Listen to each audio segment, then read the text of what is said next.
La historia de la Iglesia en el siglo XI, en la Edad Media. La Iglesia sigue su rumbo en medio de avatares. Su barca ha sido zarandeada, pero no destrozada ni destruida. Dios, a través de su Iglesia, ha estado siempre vigilante en cuanto sucedía en el mundo. Ella, la Iglesia, vive en carne propia todos los gozos, tristezas de cada nación, de cada hombre y de cada hijo suyo. Es curioso ver cómo cualquier otra institución humana ya se hubiera perecido, pues de tantos golpes y fracasos. Sin embargo, la Iglesia sigue adelante por ese carácter divino, pues la fundó Cristo, el Hijo de Dios. Vayan los hombres, no la Iglesia. ¿Por qué a esos hombres? La Iglesia les ha faltado iluminación y caridad. Quiera Dios que comprendamos de una vez esto y debamos hacer la verdad en la caridad. En este siglo, muchos religiosos salidos de los monasterios reformados, como los que dependen de Cluny, se muestran deseosos de una iglesia más santa y que buscan de manera hacer una reforma general. Para ello era necesario que los pastores se preocupasen más de unas responsabilidades, pero en la gran mayoría carecen de debidas cualidades, ya que eran nombrados por los príncipes. En los sucesos del siglo de las cruzadas, Dios lo que quiere. En este siglo vio nacer la primera de las 8 cruzadas que se sucedieron hasta el bien entrado del siglo XIII. Urbano II convocó a la primera durante el concilio de Clermont en 1095 con el fin de reconquistar los santos lugares de Jerusalén que estaban en manos de los maometanos desde el 1071. Pedro el Ermitaño lo promovió entre el pueblo y así logró reunir un ejército enorme de 20.000 cruzados con hambre y desorientados. Llegaron al Imperio Bizantino, que los miraba con recelo por las tropelías que cometían a su paso. Después de ello llegó el ejército de 60.000 hombres al mando de Godofredo de Bouillon. Los cruzados tomaron las plazas importantes, por ejemplo Antioquía y aún la misma Jerusalén, a las que arrasaron. Establecieron allí el reino pequeño de Islote, rodeado a los turcos y bizantinos. Fue llamado el reino cristiano de Jerusalén. Perdió su última posesión en 1290. El arte pedagógica catequética. En los siglos de la cristiandad, la fe religiosa impregnó todas las formas de expresión en el espíritu humano. El arte no podía ser excepción. No lo fue el arte medieval, fue un arte esencialmente cristiano. En este siglo, el arte romántico, pues la cristiandad construyó catedrales, iglesias y monasterios en toda Europa. Tal vez cada vez más representativo del Espíritu Santo, que animó a la cristiandad a esas grandiosas catedrales levantadas en el angosto recinto de las viejas ciudades amuralladas y a las altas torres de las iglesias rurales a cuyas sombras se agolpaban todavía hoy humildes aldeas. Esos templos no eran solo lugar de celebración de los actos de culto, eran también el centro de la vida social, escuelas, teatros, hogar de común de todos los convencidos, escenarios de los principales momentos de su existencia terrena, el cementerio donde juntos a sus mayores descansaría su cuerpo al llegar a la muerte. Así se comprende la razón del inmenso esfuerzo que a veces el trabajo de siglos se ha consagrado a la constitución de estos grandes edificios. Las artes plásticas, la cultura, la pintura eran una auténtica pedagogía cristiana. La población medieval, analfabeta de su gran mayoría, no tenían acceso a los libros. Por eso toda la catequesis recibida a esa gente sencilla a través de un arte sacro. Los elementos característicos del arte romántico son bóveda de un cañón, de columnas, muros inmensos de arcos de medio punto, en un estilo que se produce impresión de serenidad por la escasez de ventanas y luz, así como los macizos de construcción. Era símbolo de fe medieval, fuerte, robusta, maciza. Dios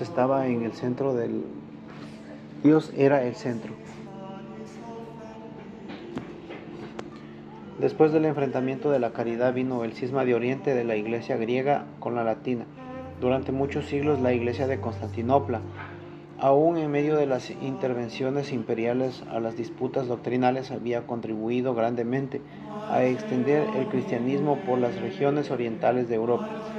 Había desarrollado también un magnífico arte en pintura y mosaicos, que estaba impregnado en la religiosidad, pero siempre había pretendido colarse por encima de los demás patriarcados de Oriente y había reunido la obediencia al obispo de Roma, sucesor de San Pedro, y las relaciones entre la sede romana y Constantinopla, que fueron tensados hasta en el año 1045, se produjo un gran cisma, la ruptura total entre la iglesia griega y la iglesia romana. La iglesia griega desde ese momento rechaza toda obediencia al Papa. ¿Cómo se fue gestando el dicho cisma? Ya había sido preparado, como dijimos, en el siglo V, con el cisma de Acacio, motivado por las ideas monofisistas de este patriarca. Fue un cisma que se prolongó durante 30 años. Más hondas fueron las repercusiones de la iconoclasia, ya que el emperador de Oriente, León III el Usáurico, no solo prohibió la veneración de las imágenes sagradas, sino que pretendió que el Papa sancionara sus edictos iconoclastas, pero el Papa le dio una rotunda negativa. Esto provocó represalias con la Iglesia romana. Más tarde, el patriarca Focio en el siglo IX abrió un abismo entre griegos y latinos. El problema la procedía a la segunda persona de la Santísima Trinidad. Por lo tanto, el cisma se dio por razones políticas, culturales y dogmáticas. Políticamente, la iglesia griega estaba ligada al poder bizantino. El emperador renombraba y destituía a los patriarcas de Constantinopla, se entrometía hasta en las cuestiones dogmáticas y consideraba al obispo de Roma como súbdito suyo, pero el Papa, para defender su independencia, se alió con los francos y esto fue visto como una traición por los emperadores de Oriente, y no solo ellos, sino también por las relaciones entre patriarcas de Constantinopla y como el Papa fueron haciendo cada vez más tirantes. Mucho más grave todavía aparece el foso cultural, pues las dos iglesias se comprenden. Oriente ignora el latín y Occidente ignora el griego. Para los bizantinos, los latinos son un país de tinieblas salvajes e incultos. Para los latinos, los griegos se preocupan mucho de sus atuendos y de las formas externas. También desde el punto de vista dogmático y religioso hay discrepancias de los griegos. Acechan los latinos el haber cambiado las antiguas costumbres para los orientales. El rito es la fe que actúa y cambia. El rito es cambiar de la fe. De ahí le dan tanta importancia al cuestionario como el ayuno, el pan ácimo y el uso de la barba. Es más, en Oriente los monjes y los obispos son célibes, pero los sacerdotes pueden casarse antes de la ordenación. En Occidente se pide el celibato a todos los sacerdotes como una opción de vida. Los griegos además reprochaban a los latinos el haber añadido el famoso filioque. En el credo niceo Constantinopla, los latinos dicen: el Espíritu Santo procede del Padre y del Hijo, mientras que ellos dicen que procede del Padre por el Hijo.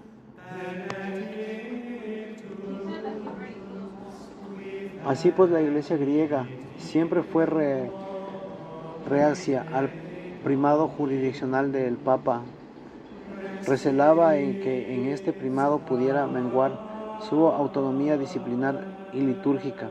Es cierto que la iglesia, tanto de Oriente como en Occidente, sufrió en repetidas ocasiones las consecuencias nocivas de la absorbente intervención de poder imperial. Al llegar el cisma, se llegó de modo casi incesible. Tras un largo proceso de enfriamiento de este afecto de caridad, que era indispensable para que pudiera sobrevivir el vínculo de la comunión eclesial.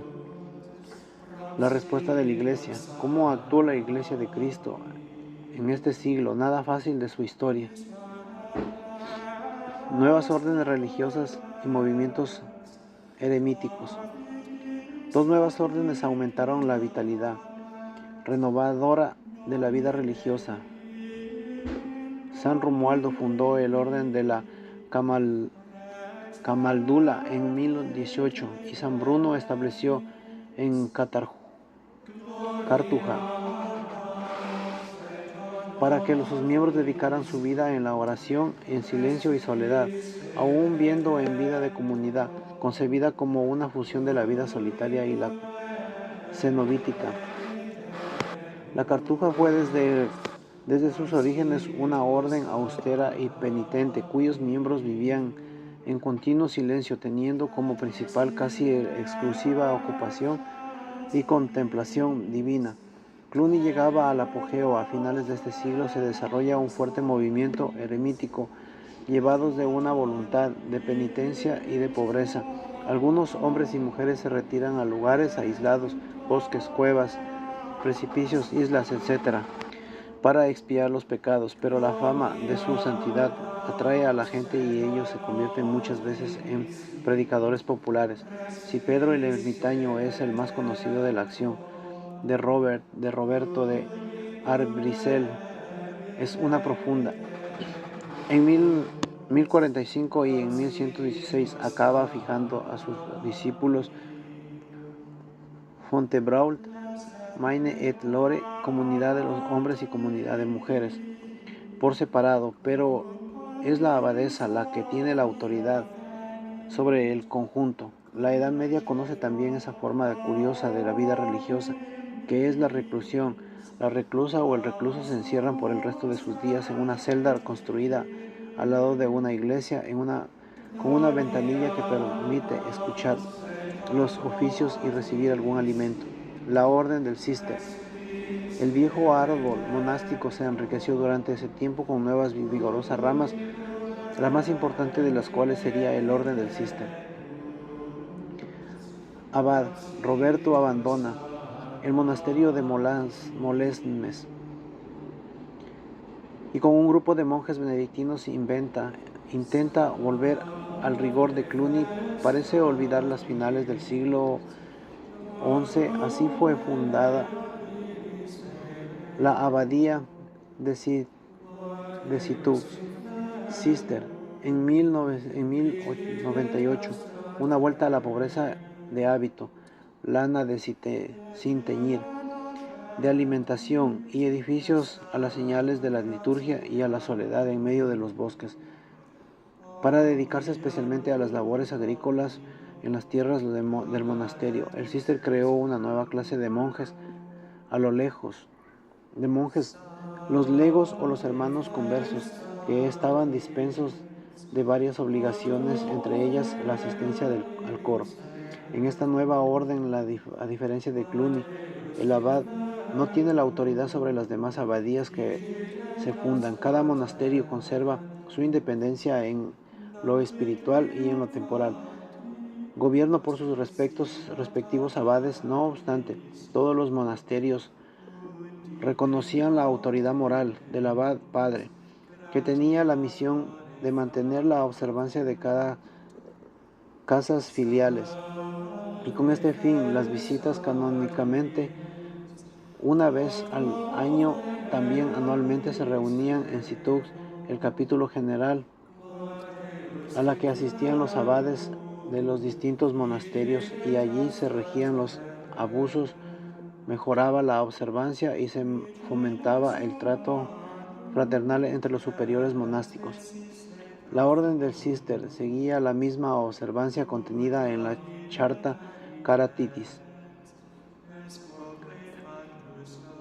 que sería su regla.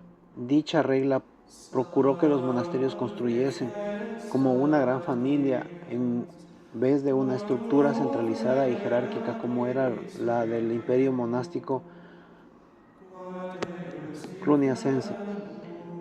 Este orden recibió un formidable impulso a la llegada de un joven señor, San Bernardo, que entró junto con 30 compañeros, todos ellos pertenecientes a las familias nobles de Borgoña, 1112. El influjo de Bernardo sería tratado en el siguiente siglo. ¿Cómo surgieron las cardenales? Ante el césaropapismo, el Papa Nicolás II creó el Colegio Cardenalicio mediante un decreto Produce Sint 1059 para frenar los abusos imperiales a la elección de los papas. Los papas comenzaron a llamar a hombres honestos para darles el título de cardenal. Llamaron particularmente a monjes de Cluny. En 1059 estableció que solo los cardenales elegirían al papa. La intervención del clero y los pueblos romanos quedaba reducida a una simple aclaración del papa elegido por los cardenales. En cuanto al emperador, se usó una forma deliberadamente ambigua. Al joven rey Enrique y a sus sucesores les correspondía el debido honor y reverencia, pero no la decisión de elegir papa. Este fue un paso importante en la lucha de la independencia religiosa que llevará a cabo el gran Papa Gregorio VII. El gran Papa Gregorio VII y el problema de las investiduras. En el siglo XI sería el siglo de Gregorio VII. Era un monje llamado Hildebrando Aldobrandeschi, que fue un buen conocedor del caos que reinaba en la iglesia. Esquivó el cargo de papa por 25 años. Silenciosamente se constituyó en el alma de 6 papas consecutivos para realizar la forma moral en la iglesia. Muerto el papa Alejandro II, fue útil su resistencia. Cardenales, clero y pueblo lo eligieron y aclamaron el 22 de abril de 1073. Era un hombre de vida santa, indomable, energía y su firmeza de carácter lo orientaron a la reforma de la iglesia, que se llamaba Reforma Gregoriana. Exigió las normas que papas y sínodos habían dado para corregir la corrupción general de los obispos y el clero. En cuanto a simonía y nicolaísmo, y luchó por extirpar las costumbres de los que los señores feudales nombraban los titulares para los puestos eclesiásticos. A esto llamaron lucha contra las investiduras y tenía como finalidad emancipar a la iglesia del poder feudal y dignificar al papado. Con el papa, la iglesia volvió a ser respetada como rector espiritual bajo la pena de excomunión. Prohibió a los eclesiásticos recibir cargos e investiduras del señor feudal cualquiera. Gregorio VII no buscó que la iglesia fuera superior al emperador, pero tampoco permitía que continuase la compraventa de cargos eclesiásticos y el nombramiento de investiduras de hombres deshonestos para regir la iglesia. Así que escribió de puño y letra a casi todos los obispos de Italia, Francia, Alemania y a los abades de Cluny y Montecassino y a los obispos de Canterbury, el rey de Alemán Enrique IV y el rey Felipe I de Francia, a Alfonso IV de Castilla, a Sancho de Aragón, a Guillermo de Inglaterra y a los reyes de Hungría, Noruega, Dinamarca, Eslavonia y al emir de Marruecos. Quería defender los derechos de la iglesia y promover una reforma de costumbres.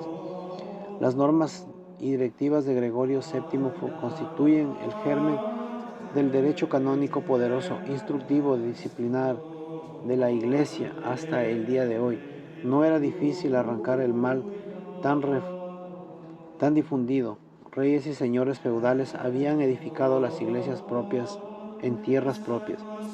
Gregorio VII trató de conciliar y salvar lo salvable.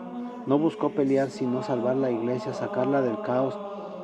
Se atrajo las iras de muchos en los que lo llamaron papa del demonio, papa político. Pero Gregorio no cedió, echó mano a la excomunión, tanto para el emperador o el rey, que concedía la investidura, como quien recibía a obispos y arzobispos. Estos todos bien conocía la lucha que entabló el emperador alemán Enrique IV y se opuso al papa en materia de elección papal, disciplina moral eclesiástica. Gregorio lo excomulgó y le exigió hacer penitencia en Canosa para recibir la absolución. reconciliado y volvió a las mismas andadas. Convocó un concilio en Maguncia y nombró un antipapa con el nombre de Clemente III, quien coronó emperador a Enrique y un conciliábulo de obispos cómplices depuso a Gregorio VII. Después de Enrique bajó a Italia para asentar Roma, que consiguió conquistar 3 años más tarde. En realidad fue el mismo pueblo que, cansado de el asedio, le abrieron las puertas obligando al Papa a encerrarse en el castillo de San Ángel. Halló Gregorio VII militarmente indefenso, se incorporó, pero este retiró de Salermo, donde falleció el 25 de mayo de 1085, recitando las palabras del Salmo 44. He amado la justicia y he odiado la iniquidad. Y luego agregó, por eso muero en el destierro, levanto la excomunión a todos menos a Enrique IV y al antipapa. Los ojos de los humanos parecía una gran derrota del papa, sin embargo quedaba el papado más fortalecido que nunca, con un prestigio moral jamás visto. El papa acababa de morir, era ante la cristiandad el vicario de Cristo. Fueran necesarios varios decenios para zanjar definitivamente el problema de las investiduras sagradas. Después del Papa Gregorio VII, Víctor III subió a la silla de Pedro. Después de Urbano II, este se dio a conocer su programa resuelto a caminar por las huellas de mi bienaventurado padre, el Papa Gregorio. Rechazó lo que él rechazó, condenó lo que él condenó, amó todo lo que él amó, y me uno a todos sus pensamientos y acciones. Continuó la lucha, la compra-venta de cargos, trató de disminuir la influencia del antipapa y continuó la reforma de la iglesia. La túnica inconsutil de Cristo rasgada. Lo más triste de este siglo para la iglesia fue el cisma de Oriente de 1054, entre el patriarca de Constantinopla, Miguel Cerulario, y el papa de Roma, León IX. Aquel patriarca no aceptaba las costumbres de occidental, de consagrar panes ácimos, sin levadura, en la misma, además de los otros asuntos litúrgicos y dogmáticos de los que hemos hablado. El Papa León IX mandó a sus legados, el cardenal Humberto de Silva Cándida y Federico de Lorena, para zanjar esta cuestión. Como Miguel no concedía, Humberto lo excomulgó, depositando una bula el 16 de julio de 1054 sobre el altar de la Catedral de Santa Sofía. Cerulario y su sínodo patriarcal respondieron el 24 del mismo mes, excomulgando a los legados y a quienes les había enviado. Así empezó la separación de Bizancio, Bulgaria, Rumania y los pueblos eslavos. Se irrumpió la comunión eclesiales de la iglesia griega con el pontificado romano y la iglesia latina. El cisma quedaba así formalmente consumado, aunque cabe pensar que muchos contemporáneos, quizás los propios protagonistas, no lo cesaron. No lo pensaron así, sino que creían que se trataba de un incidente más que los muchos registrados hasta entonces en las difíciles relaciones entre Roma y Constantinopla. Pero es indudable que para la gran masa del pueblo cristiano griego latino, el comienzo del cisma de Oriente pasó del todo inadvertido. La vuelta a la unión constituyó después anteriores el objetivo permanente de la Iglesia. La promovieron los papas, la desearon en Constantinopla, emperadores y hombres igual de Iglesia. Se celebraron concilios unionistas y hubo momentos con el Segundo Concilio de León 1274 y de Florencia de 1439 a 1445, en quien pareció que se había logrado. No era realmente así la caída de Constantinopla, el poder de los turcos y la desaparición del Imperio Bizantino, 1453, pusieron a fin a los deseos y a las esperanzas de su poder, terminó el cisma de Oriente y reconstruir la unidad cristiana. La excomunión contra el Cerulario fue levantada por el Papa VI al término del Vaticano II, el 7 de diciembre de 1965, y lo mismo hizo el patriarca de Constantinopla, Atenagoras. De estos, todos el esfuerzo que hizo el Papa Juan Pablo II por recompensar la unión de la única Iglesia de Cristo, solo fue un rebaño bajo un solo pastor.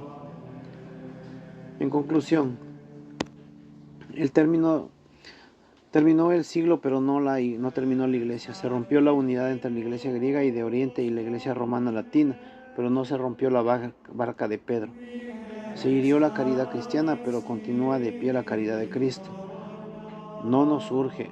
Fue triste la ruptura, pero una vez más hay que dejar claro que este suceso porque los hombres de la Iglesia y no de la Iglesia de Cristo no viven el mandato del amor del Maestro que nos dejó en la última cena. Un gesto hermoso para reconciliación lo tuvo Pablo VI al terminar el concilio del Vaticano II.